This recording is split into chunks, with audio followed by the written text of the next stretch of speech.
आँखाको सम्पूर्ण उपचार एउटै छानामुनि। मेची नेत्रालय। Radio Sati, listen to the radio. Radio Sati 98.6. आवाज विश्वासको सबै हामी सबैको Radio Sati. Radio Sati, listen to the radio. Radio Sati 98.6. यो हो रेडियो साथी 98.6 मेगाहर्ज आवाज विश्वासको। Radio Sati.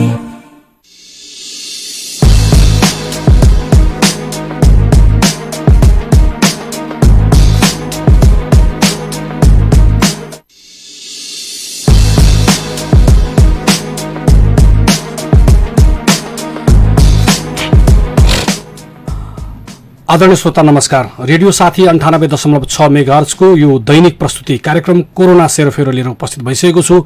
म ज्ञानेन्द्र निरौला र मलाई प्रविधिमा साथ दिँदै हुनुहुन्छ प्राविधिक मित्र वन्दना आचार्यले।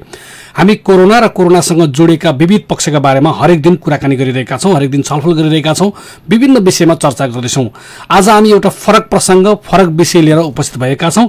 कोरोनाको केही तथ्याङ्क जानकारी गराएर हामी एउटा कुराकानी प्रसारण गर्दैछौँ। हामीसँग एकजना पाहुना आज स्टुडियोभित्रै हुनुहुन्छ।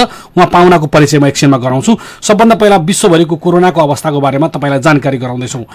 यति बेला विश्वभरि कोरोना संक्रमण केही घट्दो क्रममा रहेको छ, तथापि पनि कोरोनाको संक्रमितहरू त बढिरहेका छन्, तथापि दर भने घटिरहेको छ। अहिलेसम्म विश्वभरि 62,63,260 जना मानिसमा कोरोना संक्रमण देखा परेको छ र अहिलेसम्म 28,46,633 जना मानिस कोरोना संक्रमण भएर निको भएर घर फर्किएका छन् भने 3,73,858 जना मानिसको मृत्यु भएको छ।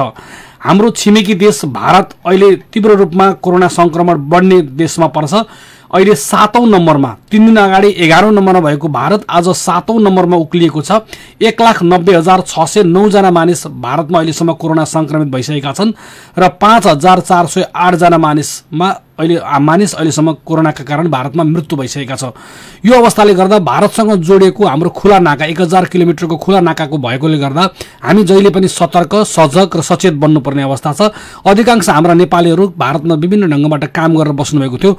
उहाँहरू फर्किने क्रम छ र उहाँहरू फर्किँदाखेरि उहाँहरूमा धेरै नै संक्रमण देखा परेको छ र उहाँहरूलाई अहिले उपचार गर्दा संक्रमणको संख्या पनि नेपालमा अहिले जम्मा 1572 जना, 1572 जना संक्रमण देखा परेको छ। यो हिजो बेलुकासम्मको तथ्याङ्क हो र अहिलेसम्म नेपालमा 8 जनाको कोरोना लागेर मृत्यु भइसकेको छ भने यो निको भएर घर फर्किनेहरूको संख्या 220 जना छ। यो निको भएर घर फर्किनेको संख्या पनि निरन्तर बढिरहेकोले गर्दा नेपालमा कोरोनाले ठूलो महामारीको रूप, ठूलो मृत्युहरूको संख्या बढ्ने क्रम कमै छ अहिलेसम्म भन्न सकिन्छ। र झापामा अहिलेसम्म 111 जना संक्रमण देखा परिसकेको छ। 111 जनामा जसमध्ये 100 जना एउटै गाउँपालिका, झापाको दक्षिण पूर्वी गाउँपालिका कचनकवल गाउँपालिकामा मात्रै 100 जनामा कोरोना संक्रमण देखिएको छ र 100 जना नै भारतबाट आएका नेपाली युवाहरू हुनुहुन्छ र उहाँहरूको अहिले उपचार भइरहेको छ। उहाँ सबैको सामान्य अवस्था छ। अझै पनि कचनकवलमा 300 बढीको कोरोनाको PCR परीक्षण को स्वाब सङ्कलन गरेको छ र उहाँहरूको रिपोर्ट आउन बाँकी छ। त्यो जानकारी हामीलाई कोरोना गाउँपालिकाले हिजो मात्रै दिएको छ र हिजो मात्रै झापामा 4 जना नयाँ संक्रमित थपिएको कारणले गर्दा 111 पुगेको हो। 4 जना हिजो मात्र थपिएका सबै गौरीगञ्ज गाउँपालिकाका छन् र उनीहरू पनि भारतबाट आएर क्वारेन्टाइनमा बसेका मानिसहरूमा कोरोना देखिएको भएकोले समुदाय स्तरमा झापामा अहिलेसम्म कोरोना नफैलिएको स्वास्थ्य मन्त्रालयले जनाएको छ। यो जानकारी दिएपछि हामी आज एउटा कुराकानीमा लाग्दैछौँ। खास गरी यति बेला कोरोना भाइरस कोभिड-19 को संक्रमणले गर्दा विगत 2 महिनाभन्दा बढी 68-70 दिन हुन आँट्यो लकडाउन गरेको। चैत 11 गतेको लकडाउन भएको छ।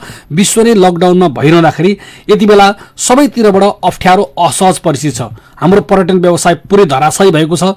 हाम्रो कृषि कर्ममा चाहिने सामग्रीहरूको बारेमा हामीले सामग्री यथेष्ट दिन सकिरहेका छैनौँ र हाम्रा रोग प्रतिरोधक क्षमता विस्तार गर्नलाई विभिन्न प्रयासहरू जारी रहेको छ र पर्यटन, कृषि, स्वास्थ्य लगायतको विषयमा जोडेर आज हामीसँग एकजना पाहुनासँग कुराकानी गर्दै हुन्छ। म पाहुनाको परिचय गराउन गइरहेको छु। आज हामीसँग हुनुहुन्छ पर्यटन व्यवसाय भनौँ उहाँलाई कृषिमा नयाँ खोजी गर्ने, नयाँ खेती गर्ने व्यवसायको रूपमा पनि भनौँ वा एउटा शैक्षिक व्यवसाय सञ्चालन गर्ने व्यक्तित्व भनौँ, उहाँहरू धेरै परिचय छ। उहाँ हुनुहुन्छ झापा मेचीनगर 6 काँकरभिट्टा निवासी शङ्कर भट्टराई। शङ्कर भट्टराईजी, तपाईँलाई कार्यक्रममा स्वागत छ। धन्यवाद। सबभन्दा पहिला त मैले तपाईँको 3 ठाउँबाट परिचय गराइसकेँ। तपाईँ व्यावसायिक रूपमा कृषि पेसामा पनि हुनुहुन्छ, पर्यटन व्यवसायमा पनि हुनुहुन्छ, शैक्षिक रूपमा पनि तपाईँ कन्सल्टेन्सी चलाएर बसिरहनु भएको छ। अहिले यो लकडाउनको समय कसरी व्यतीत गर्दै हुनुहुन्छ?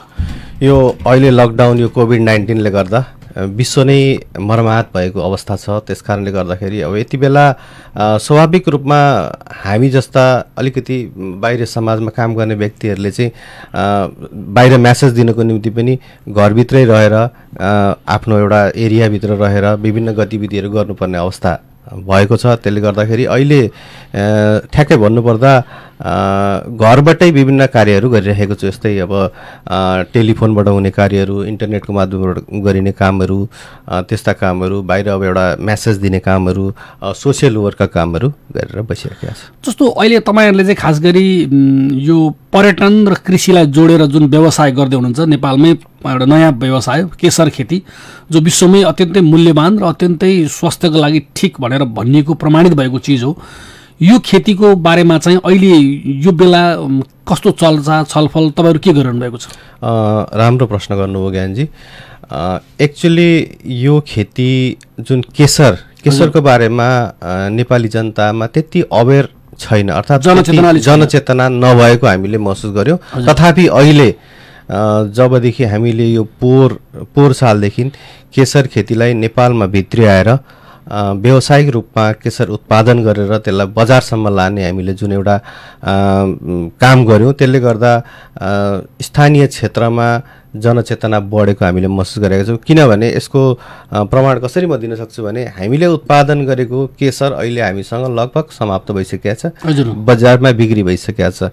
त्यसले गर्दा जनतालाई अथवा मानिसहरूलाई यो विषयमा, यसको विषयमा जानकारी दिँदाखेरि यसको खेती नेपालमा राम्ररी गर्न सकिन्छ, धेरै पर्याप्त जमिनहरू छन् नेपालमा, यो खेती गर्न योग्य जमिनहरू पर्याप्त मात्रामा छन्, बाँझा रहेका छन्, सरकारी अधीनमा रहेका जमिनहरू छन्, निधि अधीनमा रहेका जमिनहरू छन् र यो खेतीलाई चाहिँ व्यावसायिक रूपमा हरेक युवाले जसले चाहिँ यो खेती गर्न इन्ट्रेस्ट लिनुहुन्छ, इच्छा राख्नुहुन्छ, उहाँ युवाहरूले गर्न चाहेमा यो खेतीबाट चाहिँ राम्रो व्यावसायिक आम्दानी गर्न सकिँदो रहेछ भनेर चाहिँ हामीले एउटा प्रमाणित पनि गरिदिइसकेका छौँ। त्यो सौभाग्यवश यहाँले त्यो हाम्रो फिल्ड पनि हेर्नु पाउनु भएको छ। हामीले यहाँहरूलाई पनि विभिन्न पत्रकार साथीहरूलाई पुर्याएको छौँ, ताकि हाम्रो उद्देश्य भनेको चाहिँ धेरैभन्दा धेरै युवाहरूमा चाहिँ एक प्रकारको यो खेती गर्ने उत्प्रेरणा जागोस् र हामीले उहाँहरूलाई दिनुपर्ने टेक्निकल सहयोग हुन्छ, हामीले सरसुझावहरू हुन्छ। जस्तो अब यसको बेर्नाहरू अब कहाँबाट ल्याउने, कसरी यसलाई रोप्ने, यसको निम्ति कस्ता किसिमका जमिनहरू चाहिन्छन् भन्ने विभिन्न विषयमा हामी उहाँहरूलाई जानकारी दिने पनि हामीले प्रयास गरिरहेका छौँ। र अझै आएर अहिले हामीले के गर्ने प्रयास गरेका छौँ, यो लकडाउनभन्दा अगाडि हामीले धेरै यसका निम्ति गतिविधिहरू सक्रिय गरेका थियौँ र यो लकडाउनले गर्दा केही समय हामीलाई अलिकति अवरोध गरे तापनि फेरि पनि हामीले यसलाई समुदायसम्म लाने, समुदायको मार्फतबाट, अहिले समुदाय एक्टिभ छ नेपालमा, समुदायको मार्फतबाट पनि विभिन्न यो जनचेतना, केशरको बारेमा जनचेतना फैलाउने कार्यहरू हामीले गरेका छौँ। अब यहाँलाई थाहा छ केशर भनेको एउटा बहुगुणीय, यसलाई औषधिको रूपमा पनि प्रयोग गर्न सकिन्छ, यसलाई चाहिँ स्पाइसिस अथवा मसलाको रूपमा पनि प्रयोग गर्न सकिन्छ। अब यो विश्वका केही हातमा गन्ती हुने देशहरूमा मात्रै उत्पादन हुन्छन्। यसको उत्पादन चाहिँ सबै ठाउँमा किन हुँदैन? अलि के कारण छ यसको? यसले चाहिँ निश्चित वातावरण खोज्दो रहेछ, निश्चित वेदर खोज्दो रहेछ। जस्तो हामीले अध्ययन गरे अनुसार 1800 मिटरदेखि 2400-2500 मिटरको एल्टिच्युड भएको ठाउँमा, जहाँ चाहिँ पारिलो घाम लागोस् हैन र त्यहाँ अलिकति मलिलो माटो होस्, त्यस्तो माटोमा चाहिँ केशर फुलाउन सकिन्छ। भनेको चिसो ठाउँ पनि चाहियो, पारिलो ठाउँ पनि चाहियो। अझै यसमा के भन्दो रहेछ भने वर्षमा एकचोटि त्यहाँ हिउँ पनि परोस् हैन। अब हिउँ सधैँभरि त रहँदैन, हिउँ परेर त्यस्तो ठाउँ भयो भने चाहिँ यो केशरको उत्पादन राम्रो हुने रहेछ। हामीले आफ्नो महसुस पनि गऱ्यौँ र हामीले अध्ययन गर्दा पनि यो पाएका थियौँ। र अहिले हामीले जुन ठाउँमा इलामको जौबारी, जो सन्दकपुर नजिकै पर्छ, जौबारी भन्ने ठाउँमा र एउटा थुम्के भन्ने ठाउँमा त्यो एल्टिच्युडको वातावरण त्यहाँ पाइएको छ र त्यहाँ रोपेको केशरहरूलाई उत्पादन गरेर बजारसम्म ल्याउन सक्ने हाम्रो हैसियत भयो। कारण के भने त्यो वातावरण सुइटेबल भयो त्यहाँ। र त्यहाँ धेरै जमिनहरू अहिले पनि खाली छन्, सरकारी सरकारले ओगटेर राखेका जमिनहरू त्यहाँ आलु खेती भनेर त्यहाँ एउटा ठुलो जमिन अकुपाई गरेर राखिएको छ, तर सबै जमिनमा खेती गरिएको छैन। त्यही ठाउँमा पनि त्यहीका युवाहरूलाई पनि हामी प्रोत्साहन गरेर अरू समुदायको स्तरबाट पनि हामी तपाईँहरू यो खेती गर्नुहोस् भनेर हामी अभिप्रेरित गर्ने प्रयासमा छौँ अहिले। जस्तो यसको बिउ बिजन बिरुवा कहाँबाट कसरी ल्याउन सकिन्छ, कतिको महँगो पर्छ? हो, यहाँले राम्रो प्रश्न उठाउनु भएको छ। जस्तो अब यो नेपालमै पहिलो व्यावसायिक खेतीको रूपमा केसर खेतीलाई जब हामीले Jobari multipurpose agriculture and environment centre प्रालीले एउटा जमर्को गरेर जुन केसर खेती लगाउने खेतीकै रूपमा ल्याउनलाई केसर लगाउने हामी प्रयास गऱ्यौँ र यो चाहिँ हामीले बुझ्दै जाँदा नेपालमै व्यावसायिक रूपमा पहिलोपल्ट खेती गरेको पाइयो। त्यस्तै विभिन्न केही देशहरूमा मात्रै उत्पादन हुने यो केसर खेतीले भएकोले गर्दा यसका बिजनहरू यसको यो बेर्ना हुन्छ, जस्तो यो प्याज आकारको सानो लसुन र प्याज आकारको एउटा बेर्ना हुन्छ। यो बेर्ना हतपत जहीँ तहीँ पाइँदैन। यसलाई हामीले अहिले अब तत्कालमा हामीले भारतबाटै मगाएर यो बेर्नाको लगाएका थियौँ र अब केही समय पछाडि हामी आफै पनि बेर्ना उत्पादन गर्न सक्ने अवस्थामा हुन्छौँ, किनभने यो बेर्ना ल्याएर चाहिँ एकपल्ट रोपिसकेपछि यसलाई 5 वर्षमा फेरि त्यो 5 वर्षभित्रमा चाहिँ त्यसले विभिन्न अरू बेर्नाहरू उत्पादन गरिसक्छ र एकपल्ट रोपेपछि फेरि अर्कोपल्ट रोप्नु पर्दैन, त्यो ठाउँमा आफै फैलिँदै जान्छ र त्यसलाई 10 वर्षमा चाहिँ त्यो पल्टाउनु पर्ने हुन्छ। र अहिले तत्कालमा चाहिँ हामीले यसको बिउ बिजन चाहिँ हामीले भारतबाटै निर्यात गर्नुपर्ने हुन्छ र यो अलिकति महँगो चाहिँ छ, तर हेर्नुहोस् राम्रो वस्तु त महँगो नै हुन्छ र यसले अब विभिन्न शरीरमा हाम्रो रोग निरोधक क्षमता यसले वृद्धि गर्छ, यसले ग्यास्ट्रिकका समस्याहरू निदान गर्छ, यसले तपाईँको स्किनहरू सफा गर्छ, मेमोरी पावर वृद्धि गर्छ, यो हाइट बढाउने काम गर्छ, बच्चाहरूको हाइट बढाउने काम गर्छ, गर्भवती महिलाको लागि अत्यन्तै राम्रो उपयोगी यो केसर हो। यसलाई चाहिँ दुधमा 4-5 केसरा डुबाएर भिजाएर चाहिँ त्यसलाई चाहिँ डेली सेवन गर्ने हो भने एक प्रकारको चमक आउँछ, तपाईँलाई चाहिँ स्फूर्ति जगाउँछ। यस्ता विभिन्न प्रकारका यो दुख्ने यो जोर्नीहरू दुख्ने कामहरू दुख्ने निवारण गर्ने कामहरू यसले यो केसरले गर्छ र यसका धेरै गुणहरू छन्। साथसाथै केसरले चाहिँ तपाईँलाई खाद्य वस्तुमा एउटा एरोमा पैदा गर्ने, जस्तो सुगन्ध ल्याउने, जस्तो अब विभिन्न ठुल्ठुला होटलहरूमा चाहिँ यसलाई चाहिँ बिरयानीको रूपमा, खिरहरूमा चाहिँ विभिन्न मिठाईहरूमा, मिठाईका परिकारहरूमा चाहिँ केसर हालेको हामीले देखेका छौँ, त्यसो खाएको छौँ, त्यसको स्वादै भिन्दै छ। र मैले त्यो केसरका केस्राहरू जुन छ नि, त्यो केस्राहरू बनाउनु अलिकति त्यसको प्रोसेसिङ प्रक्रिया अलिकति झन्झटिलो छ, तथापि यो बजारमा धेरै मूल्यमा बिक्री हुन्छ र यो एउटा व्यवसायको राम्रो विकल्प बन्न सक्छ भनेर चाहिँ हामीले प्रमाणित गरिसकेका छौँ नेपालमा। र यसमा चाहिँ समुदायले पनि हामीलाई साथ दिनु पर्यो, जनताले साथ दिनु पर्यो, साथसाथै सरकारले पनि यो नयाँ यो उत्पादन नेपालमा भित्र्याएर चाहिँ यसले हाम्रो देशकै पहिचान गराएको छ र यसले हाम्रो समुदायको पहिचान गराएको छ भनेर चाहिँ सरकारले पनि यसलाई चाहिँ प्रोत्साहित गर्नु पर्यो र युवाहरूलाई चाहिँ धेरैभन्दा धेरै युवाहरूलाई चाहिँ खेतीसँग जोड्न सक्दाखेरि हाम्रो अर्थतन्त्रमा निकै राम्रो हामीले एउटा बल दिन सक्छौँ भनेर विश्वास लिन सकिन्छ। जस्तो अहिले चाहिँ खास गरी अब कोरोनाको सङ्क्रमण भइरहँदाखेरि धेरैतिर चर्चा के छ भने यो इम्युनिटी पावर, मान्छेको प्रतिरोधात्मक क्षमता चाहिँ बढाउनु पर्छ र यसले चाहिँ बढायो भने चाहिँ रोग सङ्क्रमण भइहाल्यो भने पनि मान्छे चाहिँ मर्नबाट जोगिन्छ भनेर प्राविधिकहरूले, विज्ञहरूले, डाक्टर साहबहरूले भनिरहनु भएको छ। यो केसरको चाहिँ यो पक्षमा चाहिँ कतिको काम गर्छ यसले प्रतिरोधी क्षमता बढाउँछ?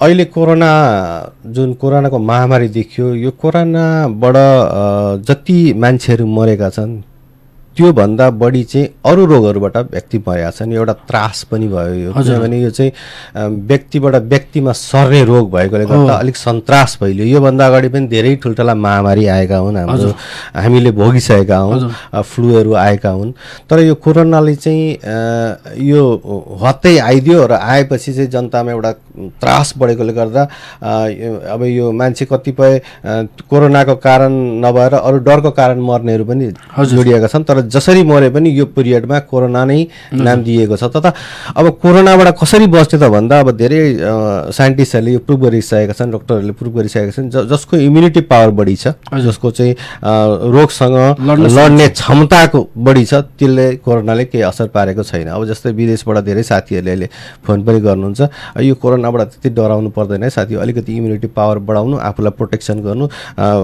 व्यक्तिसँग डाइरेक्ट सम्पर्क नगर्नु, अलिकति दूरी कायम गर्नु भने कोरोनाबाट बच्न सकिन्छ भनेर भन्ने धेरैजना अब जो रोगबाट निस्केका साथीहरूले पनि त्यसरी भनिरहनु भएको छ। भने कोरोनाबाट त्यति धेरै ठुलो भयावह हुनुपर्ने अवस्था पनि छैन, तर पनि सचेत चाहिँ हुनुपर्छ। यसको निम्ति के गर्न सकिन्छ भने यो इम्युनिटी पावर बढाउने खाद्यान्नहरूलाई हामीले चाहिँ अलिकति बढी मात्रामा उपयोग गर्नुपर्ने छ। यो सागसब्जी खाने, होइन, अर्ग्यानिक वस्तुहरूको उपयोग गर्ने, खाने, विभिन्न जङ्क फुडहरूको उपयोग नगर्ने, साथै यसको साथसाथै यो केसर, यो चाहिँ यसलाई चाहिँ दोस्रो यात्रा गुम्बा भनेपछि नेपालीले अलिकति धेरै छिटो बुझ्छ र यसलाई चाहिँ दोस्रो यात्रा गुम्बाको रूपमा यहाँले लिनुभयो हुन्छ। केसरमा धेरै नै इम्युनिटी पावर बढाउने क्षमता रहेको छ, यो प्रमाणित भइसकेको छ। यहाँले गुगल सर्च गरेर हेर्नुभयो भने पनि पाउनुहुन्छ। र केसरलाई चाहिँ नित्य रूपमा यहाँले प्रयोग गर्नुभयो, धेरै पनि प्रयोग गर्नु पर्दैन। 1 ग्राम केसरलाई तपाईँले 15 दिनदेखि 20 दिनसम्म पुर्याउन सक्नुहुन्छ। 1 ग्रामले 1 ग्रामको कति मूल्य पर्छ? 1 ग्रामको मूल्य अहिले हामीले पर्न त यो हामीले उत्पादन गरेको मूल्य अहिले त्यसलाई चाहिँ अलिकति यो ओरिजिनल भएकोले गर्दाखेरि अब हाम्रो लागत अनुसारको हुन त अलिक धेरै नै पर्ने हो, तर यो बजारमा ल्याउँदा अलिकति हामीले सहुलियत रेटमा हामीले योभन्दा अगाडि ट्रेड फेयरहरूमा बिक्री गऱ्यौँ। त्यो 1 ग्रामलाई हामीले 600 रुपियाँमा बिक्री गरेका छौँ। 1 ग्रामलाई भनेको यो 1 किलोको त हजुर, अब त्यही अनुसारले हो भने 1 किलोलाई 6 लाख रुपियाँ पर्यो। अब हुन त त्यसको बजार भ्याल्यु भनेको अहिले 8 लाखदेखि 10 लाख रुपियाँ पर्छ 1 किलोको अन्तर्राष्ट्रिय बजारहरूमा। अब जुन चाहिँ एकदम ओरिजिनल केसर हुन्छ जब बजारमा पाइन्छ 150 200 रुपियाँ पाइन्छ, त्यो चाहिँ अब कलरिङ गरेका मिसावट हुन्छ। अब त्यस्ता खालकोले त खासै त्यो भनेको यसको खेती चाहिँ धेरै गर्न सक्यो भने त ठुलो मूल्य रहेछ नि त बजारमा। मूल्य ठुलो छ र यसमा बजार कहाँ लगेर बेच्ने भन्ने पनि कुनै चिन्ता छैन, किन बजार प्रशस्त बजार छ। यो अहिले हामीले के महसुस गर्यौँ भने जब हामीले खेती गर्नुभन्दा अगाडि हामीलाई अलिकति डर पनि भएको थियो केसरको बारेमा। यो अलिक जनतामा त्यति जनचेतना छैन र अब केसर बिक्री नहुने, हात हामीले उत्पादन गरेका केसर ल हामीले धेरै त उत्पादन गर्न सकेका थिएनौँ, तथापि हाम्रो उत्पादन केसरहरू बजारमा बिक्री भए।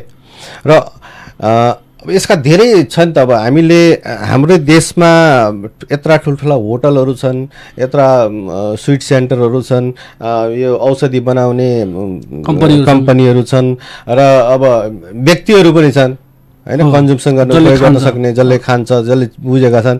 त्यसकारणले गर्दा यो 2-4 किलो 5-10 किलो केसर नेपालमै खपत हुन कुनै ठुलो कुरो छैन। भएन तपाईँले नेपालमा खपत गर्न सक्ने भने अन्तर्राष्ट्रिय बजारमा पनि पठाउन सक्नुहुन्छ। किनभने अब अस्ति भर्खरै पनि जस्तो मेचीनगरमा विदेशी पाहुनाहरू आउनु भएको थियो, उहाँहरू पनि हुनुहुन्थ्यो। उहाँहरूलाई पनि हामीले केसरको बारेमा बतायौँ भने उहाँहरूले पनि हामीसँग सहकार्य गर्ने उहाँहरूले इच्छा राख्नु भएको छ। र केसरको यति ठुलो डिमान्ड छ, हामीले केही उहाँलाई उपहारको स्वरूप पनि दिएका थियौँ। र त्यो केसर उहाँले जुन त्यसको फ्लेभर, उहाँलाई त त्यो फ्लेभरबाटै थाहा हुन्छ, त्यो जुन उहाँले सुँगेर त्यो जुन फ्लेभर हुनुभयो, हो this is the original one भन्नुभएको थियो।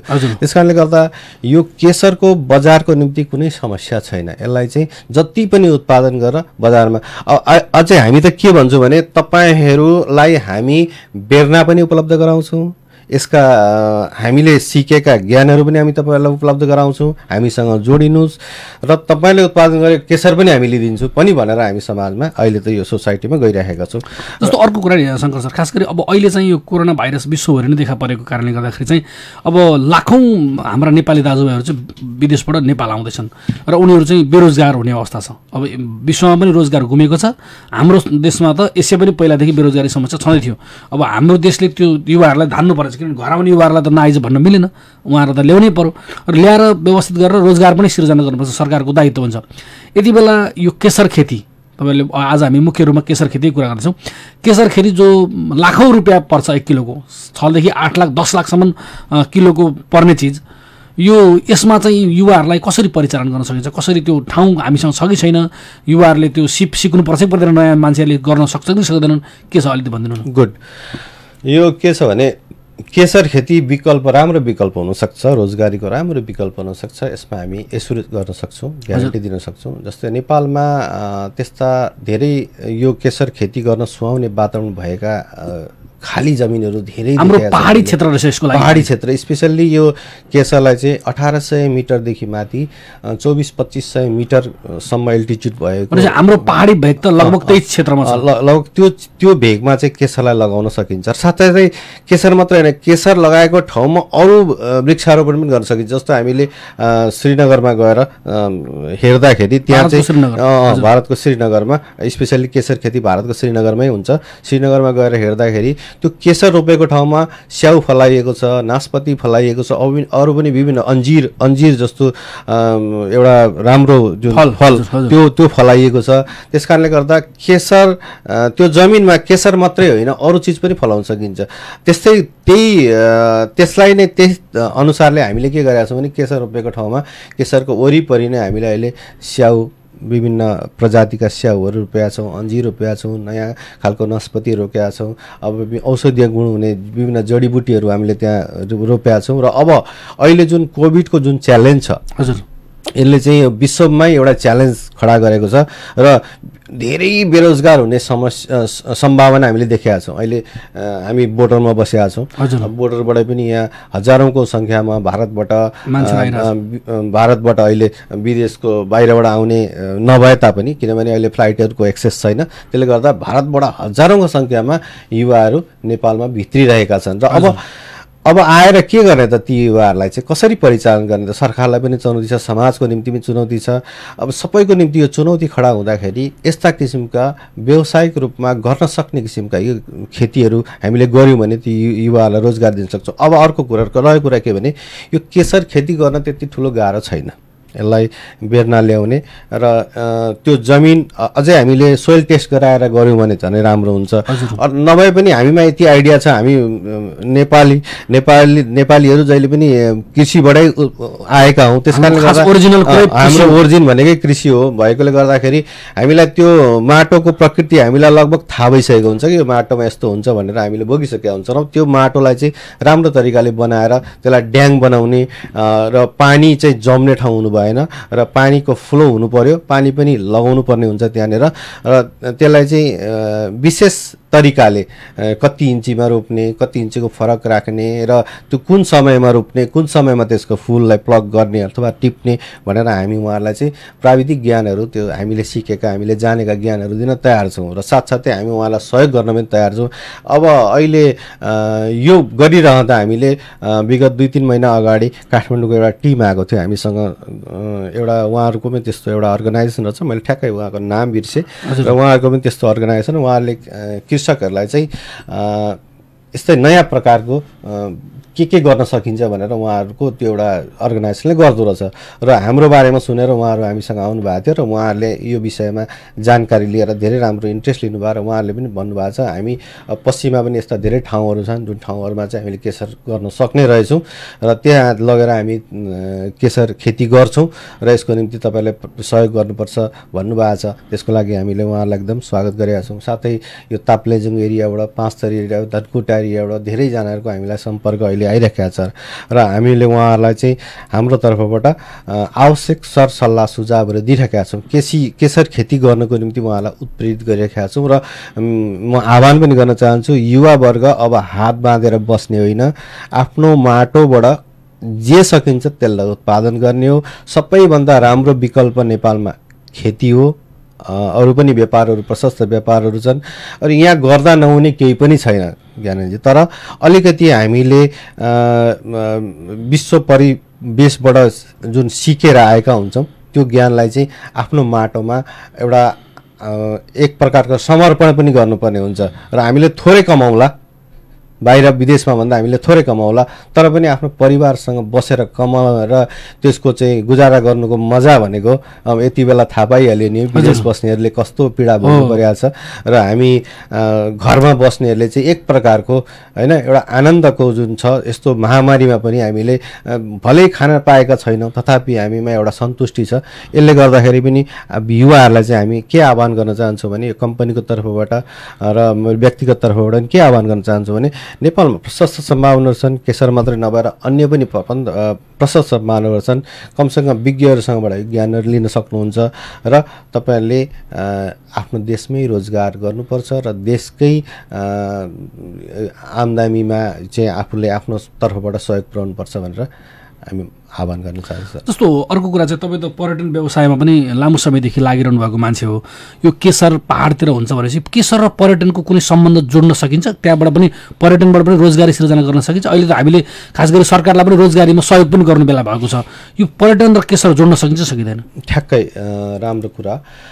जस्तो अब एउटा हामी नागरिक भएको हैसियतले गर्दा हाम्रो पनि एउटा दायित्व हुन्छ। यहाँले पनि भन्नुभयो सरकारलाई सहयोग गर्ने हाम्रो दायित्व हो। अहिले सबैभन्दा ठुलो यो कोभिड-19ले सबैभन्दा ठुलो व्यवसायलाई असर पारेको भने पर्यटन व्यवसाय पुरै तहस-नहस बनायो, पुरै तहस-नहस भएको छ।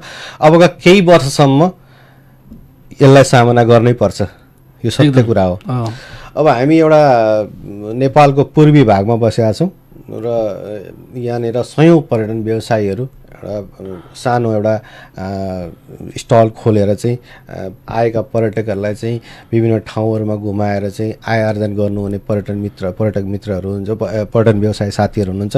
उहाँहरूको अवस्था र हामी स्वयंले भोगेको अवस्थाहरू देख्दाखेरि एकदमै जटिल अवस्था छ यति बेला। र पर्यटनलाई चाहिँ अब उकास्नु पर्छ। कसरी उकास्नु पर्छ भन्दाखेरि अब पर्यटनका धेरै आयामहरू छन्। जस्तै अब पर्यटन एउटा मात्रै पर्यटन छैन। अब जस्तै कृषि पर्यटन हुन्छ हैन, यसमा चाहिँ धार्मिक पर्यटन हुन्छ, यसमा चाहिँ वातावरणीय पर्यटन हुन्छ, यसमा चाहिँ अर्को तपाईँको खेल पर्यटनहरू हुन्छ, यसमा चाहिँ हेल्थ पर्यटन भनेर अहिले नयाँ स्वास्थ्य पर्यटन पनि राखिएको छ र विभिन्न प्रकारको पर्यटनहरू हुन्छ। र अब अहिले सरकारले के गर्नु पर्यो भने अब विदेशबाट बाहिरबाट आउने क्रम त अब केही समयको लागि पक्कै पनि रोकिन्छ, तर व्यवसायहरू मर्नु त भएन नि त।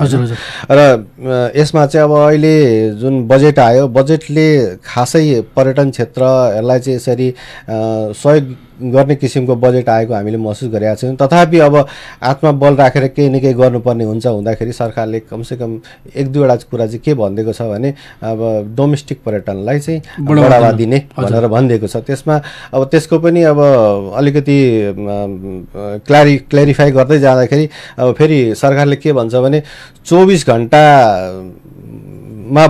घण्टा बिताउनेलाई मात्रै पर्यटक भनिन्छ भनेर भनेको छ। विदेशबाट आउनेलाई 24 घण्टा बिताउनेलाई पनि पर्यटक, त्यो पनि अलिक सिद्धान्त म्याच त गर्दैन। अब पर्यटक भनेको हामी एक ठाउँबाट अर्को ठाउँमा गइसकेपछि त्यहाँ गएर केही त्यहाँका चिजहरू हामी उपयोग गर्छौँ, त्यहाँ बस्छौँ, त्यो केही गर्छौँ, चाहे त्यो 12 घण्टा हो 7 घण्टा हो, त्यो पर्यटक नै हुन्छ भनेर हाम्रो मान्यता हो। र अब अहिले हामीले चाहिँ पर्यटक व्यवसायलाई उकास्नको निम्ति यो कृषि पर्यटनमा पनि हामीले जोड्न दिन सक्छौँ। विभिन्न प्रकारको जस्तै अब अहिले हामीले केशर खेती गरेका छौँ, पश्चिममा जस्तो यो अहिले ड्रागन फ्रुट्सको खेती गरिएको छ, अब स्ट्रबेरीको खेतीहरू गरिएको छ। यस्तै नयाँ प्रविधि राखेर चाहिँ नयाँ वस्तुहरू उत्पादन गर्न थालेको छ। त्यहाँ लगेर चाहिँ समुदायलाई त्यहाँ लगेर त्यो भिजिट गराउने, भ्रमण गराउने र त्यो विषयमा जानकारी गराउने र पर्यटनको पनि त्यसमा एउटा व्यवसाय चल्यो र यो कृषिप्रति पनि उहाँलाई चाहिँ एउटा अभिप्रेरित गर्न सकियो। त्यसकारणले गर्दाखेरि अब डोमेस्टिक पर्यटनलाई चाहिँ बढी ध्यान दिनुपर्ने हुन्छ। अहिले हामीले अब बाहिरबाट आउने अब केही समयसम्म म त भन्छु 1 वर्ष 2 वर्षसम्म त अब बाहिरबाट आउनेहरू धेरै नै कम्ती हुन्छ र डोमेस्टिक पर्यटक जस्तो अब विद्यालयका विद्यार्थीहरूलाई चाहिँ एउटा शैक्षिक टुर अन्तर्गत यस्ता किसिमका नयाँ उत्पादन गर्ने ठाउँहरूमा लगेर भ्रमण गराउने र अब धेरै अर्को यो सहकारीकाहरू हुन्छन्, विभिन्न सङ्घ संस्थाहरूबाट पनि यस्ता क्षेत्रहरूमा लगेर भ्रमण गराउने, टुर गराउने, त्यहाँको बारेमा जानकारी गराउने र यसरी नै पर्यटनलाई चाहिँ हामीले अहिले अब सस्टेन्स गर्नुपर्ने अवस्था आएको छ।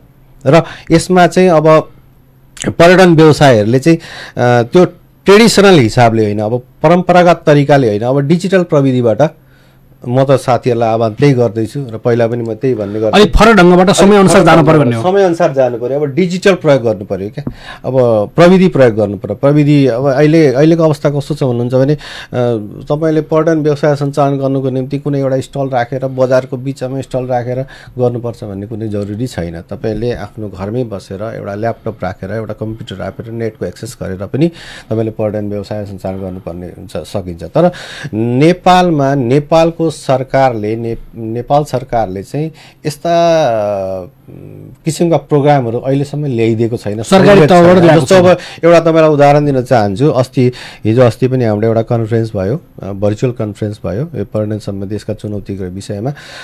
पहिला के गरिन्थ्यो भने पर्यटन व्यवसाय दर्ता गर्नको निम्ति 3 लाखको धरोटी मागिन्थ्यो भने अहिले त्यसलाई बढाएर चाहिँ 5 लाख बनाइदिएको छ। सहुलियत दिनुपर्ने ठाउँमा चाहिँ झन् बढाइदिएको छ। अब कसरी अभिप्रेत हुने युवाहरू? 5 लाख रुपियाँ भनेको ठुलो एमाउन्ट हो होइन। 5 लाख रुपियाँ राखेर पर्यटन व्यवसायमा आबद्ध भएर त्यसको पनि एसुरेन्स छैन र यसलाई चाहिँ हामीले कसरी माग गरेका छौँ भने अब मैले त्यही सङ्घ संस्थामा रहेर पनि काम गरेका छु र हामीले माग गरे अनुसार पर्यटन व्यवसायलाई क्याटेगोराइज गरियोस्। एउटा क ख ग घ वर्गमा क्याटेगोराइज गरियोस् र त्यो उसको क्षमता अनुसारको उसलाई चाहिँ कार्यक्षेत्र दियोस्। त्यसो गर्दाखेरि धेरैभन्दा धेरै युवाहरूलाई चाहिँ हामी पर्यटन व्यवसायसँग आबद्ध गराउन सक्छौँ। आज 1 वर्ष नहोला 2 वर्ष नहोला तर नेपालमा पर्यटन बढ्ने सम्भावना पर्याप्त छ। किनभने हामीसँग हाम्रा छिमेकी ठुला 2टा देशहरू जो संसारकै सबैभन्दा ठुलो जनसङ्ख्या भएको देश हाम्रा छिमेकीहरू छन् भने त्यहाँबाट थोरै मात्रामा 2-4% मात्रै पर्यटकहरू आइदियो भने हामीले अरू केही पनि गर्नु पर्दैन। अल्टिमेटली नेपालको आर्थिक अवस्था सुधार गर्ने एउटा मात्रै राम्रो व्यवसाय भने पर्यटन व्यवसाय। अब यसमा पर्यटन व्यवसायसँग जोडिँदाखेरि चाहिँ सबै व्यवसायहरू जोडिन्छन्। जस्तो मानिलिउँ एउटा पर्यटक बाहिरबाट आयो भने अब हामी यहाँ बोर्डरमा बसेका छौँ, एउटा विदेशी अब फेरि सरकारको भनाइअनुसार चाहिँ फ्लाइट गरेर आउने पर्यटक मात्रै पर्यटक हो भनिएको छ। त्यो मात्रै होइन, भारतबाट असङ्ख्य मात्रामा नेपाल आउने सबैलाई हामीले ठुलो सङ्ख्या छ त्यसलाई चाहिँ हामीले पर्यटकको रूपमा मान्नुपर्ने हुन्छ।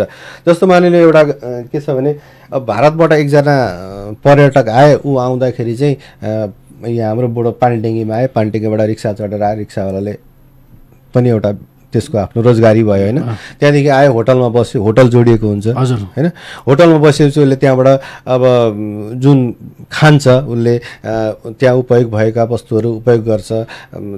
त्यही हाम्रो वरिपरि फलेका सागसब्जीहरू त्यहाँ उत्पादन भएका बिक्री हुन्छन् र पान दोकानमा गएर पान खान्छ, पान दोकान चल्यो, ट्याक्सी चढ्छ, बस चढेर जान्छ, फ्लाइट चढेर जान्छ। यस्तै पर्यटनसँग सबै कुरा जोडिएको छ, नेटवर्क जोडिएको छ। त्यस कारणले गर्दा पर्यटनलाई चाहिँ हामीले सुधार गर्न सक्यौँ, पर्यटन व्यवसायलाई चाहिँ सुधार गर्न सक्यौँ भने र सबै व्यवसायहरूलाई चाहिँ हामीले सङ्ख्यात्मक रूपमा गुणात्मक रूपमा हामीले सुधार गर्न सक्छौँ। र पर्यटनमा नेपालमा पर्यटनमा सुधार गर्नु धेरै ठुलो चुनौती पनि छैन, किनभने यहाँ त प्रकृतिले नै त्यसै पनि त्यति राम्रा मनोरम ठाउँहरू दिएको छ होइन। त्यसलाई अलिकति त्यसलाई भौतिक रूपमा अलिकति सिँगार पटार गरेर त्यसलाई चाहिँ हामीले विकास गर्न सक्यौँ भने पर्याप्त मात्रामा पर्यटनको सम्भावनाहरू छ। तर यो चाहिँ सरकारी निकायमा बसेकाहरूले चाहिँ राम्रो तरिकाले बुझिदिनु पर्यो र सोसाइटीबाट पनि बुझिदिनु पर्यो। यसो गर्दाखेरि हस् त, हामीसँग कुराकानी गरिदिनु। हाम्रो कार्यक्रमको समय सकिन लागेको छ। तपाईँलाई यो खास गरी केशर खेती पर्यटनसँग जोडेर जुन कुराकानी गरिदिनु भयो, सम्पूर्ण श्रोताले यति बेला प्रत्यक्ष रूपमा सुनिरहनु भएको छ। उहाँहरू सबैलाई यो जानकारी पनि भयो कि केशर खेती यति महँगो चिज 10 लाख रुपियाँसम्म किलोको पर्न सक्छ, त्यो चिज हामीसँगै उत्पादन भइरहेको छ। हाम्रो यी नजिकैको पहाडी क्षेत्रमा उत्पादन गरेर तपाईँहरूले बिक्री गर्नुपर्छ। यो कुराको जानकारी भयो र यो चाहिँ अत्यन्तै बहुउपयोगी भन्छ, बहुगुणी, पर्यटनसँग पनि जोडिने, स्वास्थ्यसँग पनि अत्यन्तै जोडिने र यो चाहिँ सुन्दरतासँग पनि जोडिने भएको नाताले गर्दा यसको चाहिँ धेरै उपयोग हामीले गर्न सक्ने रहेछौँ भन्ने कुरा पनि आज जानकारी भयो। यसका लागि तपाईँ शङ्कर भट्टराई हामीसँग समय दिएर हामीसँग आइदिनु भयो, त्यसको लागि तपाईँलाई धेरै धेरै धन्यवाद छ। धन्यवाद गायनजी। यो रेडियो साथीले जुन अहिले म त बिहानदेखि रेडियो साथी सुन्ने गरेको छु र बिहानको त्यो 5 बजेदेखिको जुन भजनले पनि एउटा मान्छेमा चाहिँ एक प्रकारको स्फूर्ति जगाउँछ र साथसाथै यसले विभिन्न सूचनामूलक दिनभरि नै हजुर। लगभग दिनभरि नै सूचनामूलक कार्यक्रमहरू यसले गरिरहेको हुन्छ र रेडियो साथीलाई स्पेसल्ली धन्यवाद। साथै म के भन्न चाहन्छु अन्त्यमा भने जो यो रेडियो सुनेर यसको धेरै यसको एरिया कभर गरेको छ रेडियोले, मैले महसुस गरे अनुसार, र रेडियो सुन्ने साथीहरू जो हुनुहुन्छ उहाँहरूलाई यदि केशर खेतीको बारेमा यसका साथसाथै अन्य खेतीहरूको बारेमा केही जानकारी लिन चाहनुहुन्छ भने हामीसँग सम्पर्क यहाँले गर्न सक्नुहुन्छ र हामीसँग सम्पर्क गरिसकेपछि केशर मात्रै नभएर अन्य हामी त्यसका विकल्पहरू पनि यहाँलाई हामीले जानेसम्मका विकल्पहरू दिन हामी तयार छौँ भन्दै आज मलाई स्टुडियोमा आएर 2-4 वटा कुरा राख्न दिनुभएकोमा म मेरो व्यक्तिगत तर्फबाट, हाम्रो कम्पनीको तर्फबाट, Jaubari multipurpose agriculture and environment centre प्राली इलामको तर्फबाट पनि यहाँलाई हार्दिक धन्यवाद दिन चाहन्छु। धन्यवाद गान्धी। यति बेला तपाईँले सुने हुनुहुन्थ्यो हामीसँग पर्यटन व्यवसाय, कृषि व्यवसाय र अहिले केशर खेतीमा लाग्नुभएका युवा व्यवसायी शङ्कर भट्टराईसँग गरिएको कुराकानी। कार्यक्रम कोरोना सेरोफेरोमा छौँ आज हामी, र कोरोना सेरोफेरोमा हामीले कोरोनाको तथ्याङ्क मात्रै होइन, कोरोनाका पीडाहरू मात्रै होइन, अब कोरोनाबाट सँगै बाँच्ने, सँगै जिउने र कोरोनासँगै अगाडि बढ्ने गरेका कुराहरू हामी प्रसारण गर्न थालिसकेका छौँ। कोरोनाको तथ्याङ्क हामी दिने रहेका छौँ, कोरोनाका ताजा जानकारी हामी तपाईँलाई पुर्याइरहेका छौँ। अब कोरोनाबाट डर त्रास भगाएर मान्छेलाई कोरोनालाई परास्त गरेर कोरोनासँगै बाँच्न सक्ने वातावरण निर्माणका लागि रेडियो साथीले फरक ढङ्गका कार्यक्रमहरू प्रस्तुत गर्नेछ र प्रस्तुत गर्न सुरु पनि गरिसकेको छ। त्यही अन्तर्गत आज हामीले केशर खेती र यससँग जोडिएका पर्यटन, कृषि र अब आउने लाखौँ युवाहरूलाई नेपालमा रोजगारी कसरी सृजना गर्न सकिन्छ भनेर हामी त्योतर्फ हामीले कुराकानी गरेका छौँ। आजको कार्यक्रम बिदा मागेर जाने बेला भएको छ। कार्यक्रम सुनेर साथ दिनुहुने सम्पूर्ण श्रोतालाई धन्यवाद। हामीसँग कुराकानी गरिदिनुहुने शङ्कर भट्टराईजीलाई धेरै धेरै धन्यवाद र प्राविधिक मित्र वन्दना आचार्यसहित म ज्ञानेन्द्र निरुला बिदा हुन्छु। हवस् त, नमस्कार, शुभ दिन। साबुन पानीले मिची मिची हात धुनुहोस्, कोरोनालाई परास्त गरौँ, सचेत बनौँ, सुरक्षित बनौँ।